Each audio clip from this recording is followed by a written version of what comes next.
Yo, yo, yo, ladies and gentlemen, welcome to another episode of the Unprofessional Breakdown. And I got today's guest, none other than the new welterweight champ for Combat Night, the one and only Sedric Louissaint. What's up, my man? What's up, Lou? Thank you for Chilling, bro. having Hey, me. long time coming. Yo, Long time coming, man. Yo, just gonna jump right into it, bro. You know, you started off your amateur career. You didn't like the results, right? You started off on a rocky note. You took 6, 7 years off Yup, like 7 years, 7 years off, from fighting. Yeah, from Friday. The last fight was, I think it was like 2013, 2014. And it's what, 2021 when I fought again. So, yeah, that's 7 years. 7+ years. 7+ years, and now look at you, 2022. You fought at least what 3 or 4 times in the last 2 years. 4 times in the last, the first fight was October 21. 21. So 4 fights since last October. So wow, not even a year. 4 fights, not even a year. Yeah. And look at you, now you're this 170 champ. How do you feel, dog? Like when you got that Kimura and the referees taking you off, like what was the first thing that came to your mind? If you could remember. Some folks could remember, some folks can't remember. I was in savage mode. That's what came to my mind. I was like, yo, this dude not gonna tap. I had just looked at my corner and I was like, all right, it's time to go. And then all of a sudden I'm getting pulled off and I was just like, I just stood up. All I could do was the little slice throat. Like it was done. And it was such a sweet victory, man, not only because you got the sub, but there was a point where you had the Kimura, and there's a picture, and I'm going to put the picture across, right? There's a point where you have the Kimura, and then you look over to your corner.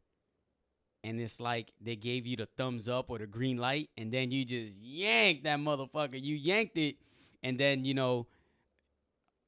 there's a tap. Yeah, so I was on. Most people wouldn't have went for that submission because I was like, it was a risk, but I hit that move so much in training, and I felt confident that I was going to get it, especially with how lazy I saw the hand was being placed on the ground. So when people thought I got reversed, I was literally just I was good get setting him up Yeah, yeah. for that chain because there's two things that he could have done, right? Really, it was either block the Kimura by putting his hand on the hip, then I was just gonna bench press him off and take his back, or or he gives up the arm and I would go all the way through with it. I had looked back at the corner because I was like, I'm at the point like where in training where you always stop because Yeah. you're like you're about to hurt your partner or Yeah, yeah, whatever, yeah. and I'm just like I forget like I'm in a fight. Like Absolutely. you got to go, bro. Like Absolutely. most people, if it was the other way around, he was not stopping, looking at his corner and whatnot. He would have just tore my arm off. Yeah, whatever. But when I got him over, and I was just like, all right, well, the hands all the way behind his back, and he's still not tapping. So I was like, dang, he's either one of these limber guys or he's got a really good poker face. So they told me to run it, and I was like, all right. Yeah, and that was the I ran moment it. where you look and I they was say, like, but and I feel you, man. In training, we don't want to hurt each other. I mean, there's some Yeah. gyms out there that they post their sparring all the time, which is stupid. I don't agree with it. It's dumb. I don't like posting sparring in my partners because that's my training partner. But man, unless the referee touches you to yank you off, that's when you let go, brother. Because some cats Yeah. be trying that slick shit though. Yeah. They tap and then you let go, but the referee didn't see it, and then Yeah. they try to sneak attack again. Yep. Yeah. None of that was happening. Yeah. He actually tapped on his. I realized I thought he tapped on me, but I was just like, I don't remember. I didn't feel it, but after rewatching it, he was tapping on his own ass. Yeah, you But, yeah. But good job waiting yeah. on the ref, man. And what's your training regimen, bro? You're always training. Like you didn't do anything different that you've done before for this camp, right? I mean, I would like to say, mindset wise, no, nothing different. It was always a strive to be better than I was the day before, 1% better. But as far as like my strength and conditioning, my Alex Leteau, man, we've always been training for a 5-round championship fight since we started. Okay. Since the first day. So every exercise, I'm doing high reps, 5 sets of each of those exercises. I can't really give out too much Yeah, regarding, for sure. but just know that I'm doing a lot, man. I'm doing a lot. So what's a in camp mode, Cedric, right? Set is in camp. What's a Tuesday like for you? Tuesday specifically. Just So an example. so Tuesday morning, 5 a.m. Wake up. Wipe the fog of my eyes.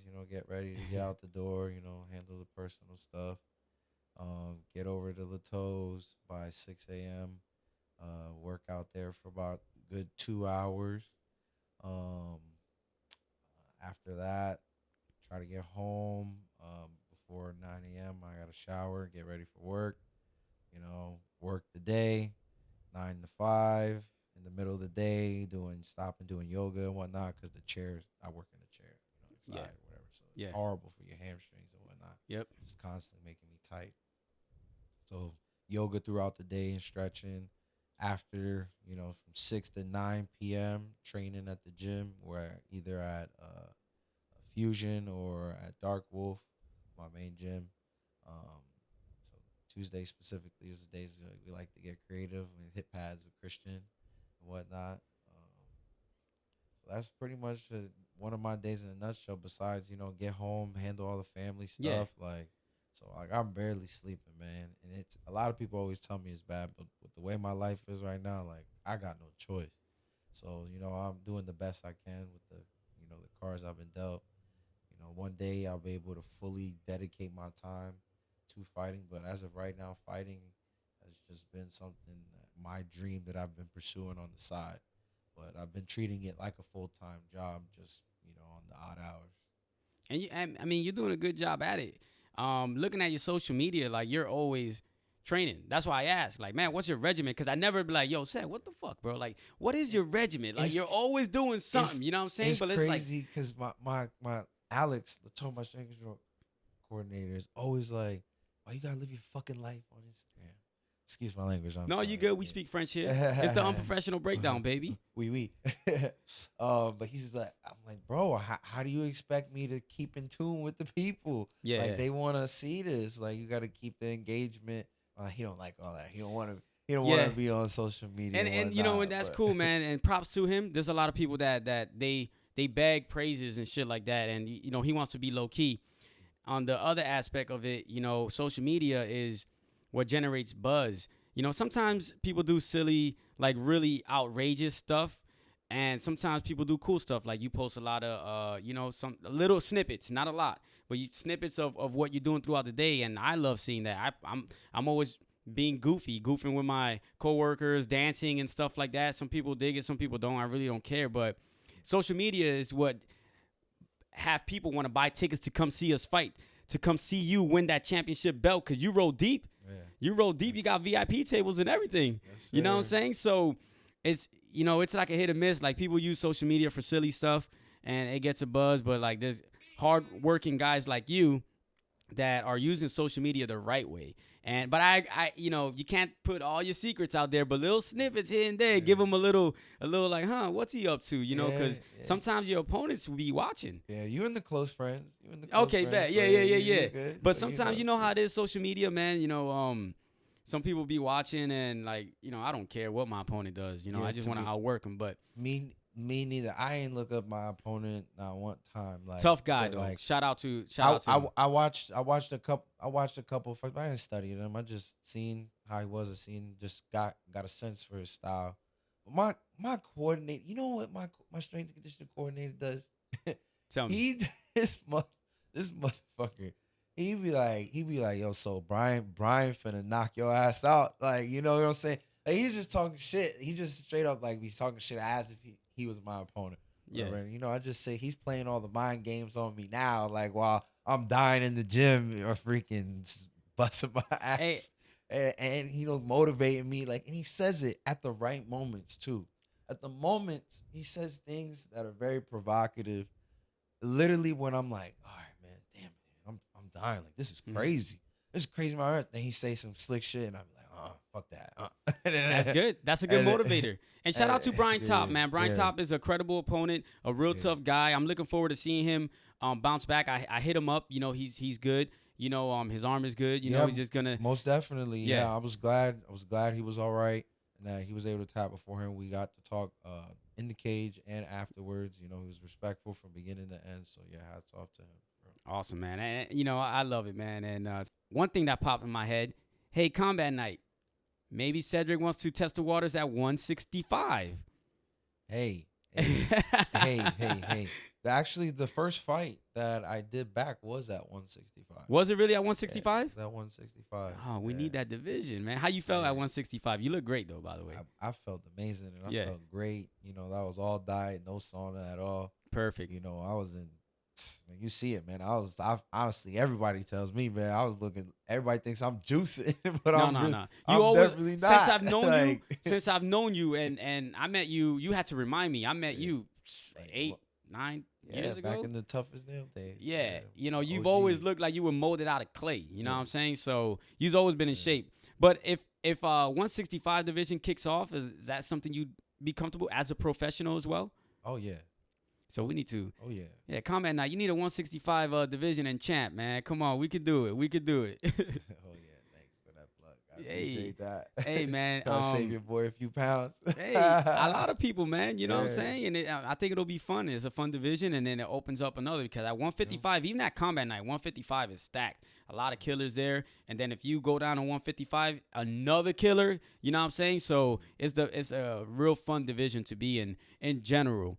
Man, so yeah, I'm looking forward to that, man. Whatever you want to do, I'm gonna follow your career. Whatever the hell it is you want to do, whatever you and your coaches at Dark Wolf and Fusion decide to do, hey, I'm all for it. I'm gonna be there. I'm gonna be a #1 fan for that, man. I appreciate Word is bond, and I'm very happy for you, man. I'm proud of you, man, and that mentality, bro. Like, and you always post like stuff that you posted back in 2013 and 2014, and then to read that and to see your mindset now, like you always focus and you always had that mind frame to just go forward and triumph in whatever you want to do. And to see you doing that now, not only in fighting, but in life in general, in your relationships and your businesses, and what you want to talk about that, I just love to see people shine. I love it. Man. I appreciate it. You know, and I try to share it as much as I can out of the kindness of my heart and, you know, try to plug as much as I can. You know, and I love that because you motivate me. You may be motivating somebody that's watching, you know, in your stories that don't reach out to you, you know, that you maybe never talked to in like 5 years or whatever, but you don't know that you could be motivating that motherfucker. You know what I'm saying? It's funny you say that, and because I'm not only have motivated myself by reading the mindset that I was in back then. Sometimes there are things that pop up and I'm like, man, I'm glad I changed. I'm glad I grew for the better. And there's sometimes I'm like, man, I'm glad I stuck to the plan. When I realized the seeds that I needed to plant, I planted them and I watered them, and now I'm prospering from them. Not only that, it's funny you also say about the whole I might be motivating other people. Lately, I've been having a lot of people, peers of mine, you know, that I grew up with, and some strangers as well, you know, fans from afar that have told me, you know, that I've been motivating them, and, you know, asking for advice on, you know, how to get into, you know, cybersecurity and some of the other endeavors that I'm into. So lately, I've really been stepping into that role as that mentor for a lot of people. And how does that make you feel when you get those messages? Because I get those too from cats that I know, cats that I haven't spoke with in a long time, people I don't know, people that know you but don't know me, and I get those messages like, yo, I needed to laugh today, or yo, I needed to push today, I needed the motivation today, you know, like keep doing you. Like I know that makes me feel like, damn, like sometimes I'm like, man, I don't have a purpose, right? Like sometimes I feel like I don't have a purpose. I wake up and I'm like, man, I don't have a purpose in life, right? And then I just go out there and still be positive, keep my demons to myself, right? Because I have kids that look up to me, and, you know, my wife and all that. But I get those messages, man, and I'm like, you know what? I do have a purpose. And it makes me feel better. How does that make you feel now that these cats are reaching out to you for motivation, for advice, whether it's fighting or the cybersecurity or whatever? Like, how does that make you feel for real, man? You know, at first it was uncomfortable because ultimately I've never been a person to want the spotlight, but it just so happens to come. Of course, I'm in a sport where the spotlight is on you, right? Yeah. But I never wanted like my life to like become the spotlight. I just always wanted to be focused on my sports and stuff. But ultimately, at first, it was uncomfortable, but I learned to become comfortable with that. After talking things through with my wife and That's whatnot. cool. You know, talking through.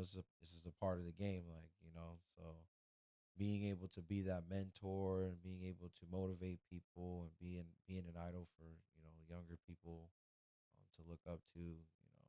That's just it's a part of the game, and it comes with responsibilities, and that's why I felt uncomfortable because I feel responsible for shaping. I could be responsible for shaping and molding someone's mind and influencing their actions.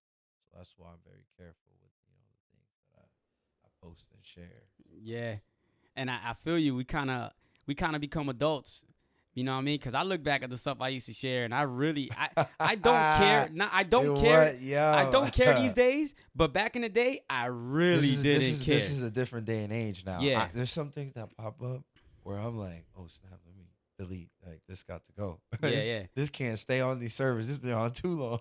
I'm proud of you, man. Keep rocking. But let's talk about your businesses, bro. Like, yo, well, how many jobs you got, bro? Like, you're always hustling, man. Mr. Hustle. I know you do the cyber thing. What else do you do, man? Plug it in, man. So cybersecurity is the main bread and butter. Really, I'm into real estate, all different types of real estate transactions, from fix and flips, wholesaling, just selling paper, buy and holds, just buying and acquiring units, onto my newest business endeavor that I've been focusing really much on is the luxury and exotic cars. Um, so that's been a very adventurous. It's been a very Oh, adventurous you past smiling. 6 You love months. that one. You smiling, Hey, boy. You love yeah. that one, huh? What got you into that? Honestly, I literally saw this little ad on Instagram. This Chinese guy, he hopped out the I-8, and he's like, "You can have this car for free." I'm like, "This give what he's talking about?" See, I just rented. He's like, "I just rented out on Turo for 3 days out the month, and it pays for itself." I was like, "Hmm." I was like, "Actually, that doesn't sound like a good idea. Sounds like a great idea." I did the math. I was like, 2 plus 2 equals 4. All right, let me see. I was like, all right, how am I gonna get these cars? Because I ain't got all the money, right? Yeah, yeah. So, I looked online. I seen the hacks people were doing. People were going out and financing multiple cars in the same day before it hit the credit. Mm-hmm. So they were able to get as many cars as they can before it actually hit. Mm-hmm. So it looks like he was just shopping around. Mm-hmm. So, I sell cars. so I know exactly about that. Yup. So I know someone who did 6 cars. I was not trying to start off that deep because I was like, I got enough money to afford the car anyway. Like this and another car, whatever. I already had another car, so I did it for 2 cars, BMW i8 and a Corvette. For those in addition to I have my Toyota Tundra. So I started out with them just renting it out, on Turo. Turo honestly was trash. The service fees was killing everything and whatnot. So my private network ended up being way better and just word of mouth between everybody.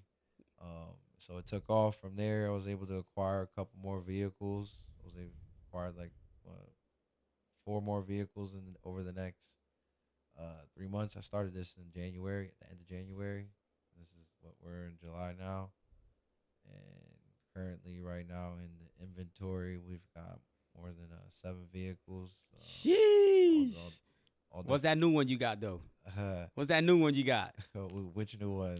Which one? Which one was that? The Lambo? Was that which one? No, that was the Ferrari. The Ferrari. The Ferrari 458 Italia. So where can we find you, said on social media, and then plug your businesses where we can find your businesses? You can find me on Instagram primarily. That's where I funnel most of all my traffic. Show up, show out, no underscores, no zeros, no none of that. Just literally show up, show out. Um, Also for the cars, if you ever need any cars anywhere in Central Florida, no service fees. You come see us at Show Up, Hey. Show Out, Luxury and Exotic Cars. We have our Instagram, at Show Up, Show Out LLC.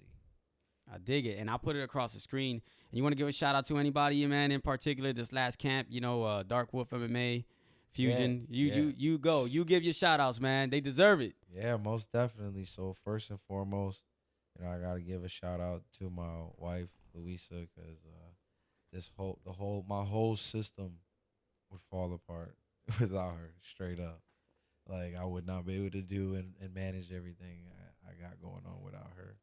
So I love that woman. Appreciate her very much. She keeps the household together for real. Shout out to Louisa. Next is definitely mostly Darkwolf. Christian, Dave, Melissa. They are play pivotal roles in the system as well. A strength and conditioning coach, Alex Leto. Fusion, Julian and Edwin for sure. And of course, all my teammates, really. All my teammates, all the little bits of advice, all the rounds that I get pushed on when I'm tired, they whooping my ass, and making sure that I'm pushing through. Like, I appreciate everybody, so, I didn't name specific teammates or not, There's so many, you know what I'm saying? It's so many. Everybody They know who they played a are. part. Yeah, they know who they are, yeah. Well, said new champ, congratulations, man, on everything, on life. You're a great husband. You're a great dad.